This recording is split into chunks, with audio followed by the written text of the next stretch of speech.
علیہ السلام کے صحابی سیدنا انس بن مالک رضی اللہ تعالیٰ عنہ روایت کرتے ہیں ان نبی صلی اللہ علیہ وسلم کہ آقا علیہ السلام آپ کے ساتھ حضرت ابو بکر، آپ کے ساتھ حضرت عمر فاروق، آپ کے ساتھ حضرت عثمان غنی ایک دن چاروں احد پہاڑ پر تشریف لے گئے۔ جب وہاں پہنچے تو احد پہاڑ ہلنے لگ گیا۔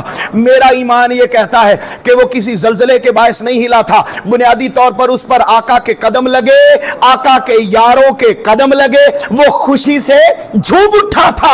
آقا علیہ السلام کے قدمین کی عظمت دیکھیے کہ آپ نے اسی لمحے ایسے پاؤں مارا اور مار کر آپ نے فرمایا اسمت احد، اے احد پہاڑ ہلنا بند کر دے، نبی و صدیق و شہیدان، اے احد پہاڑ تمہیں پتہ نہیں تیرے اوپر اللہ کا نبی آ گیا ہے، اے احد پہاڑ تمہیں معلوم نہیں کہ تیرے اوپر ایک صدیق ہے اور دو شہید عمر اور عثمان غنی آئے ہوئے ہیں۔ اسی لمحے آپ کے قدمین ایسے مارنا تھا، وہ رک گیا۔ مجھے آپ اندازہ کیجئے یہ رکا کیوں؟ اس لیے نا کہ وہ پہاڑ بھی قربان جاؤں آقا کی بات کو مانتا تھا۔ کیوں مانتا تھا؟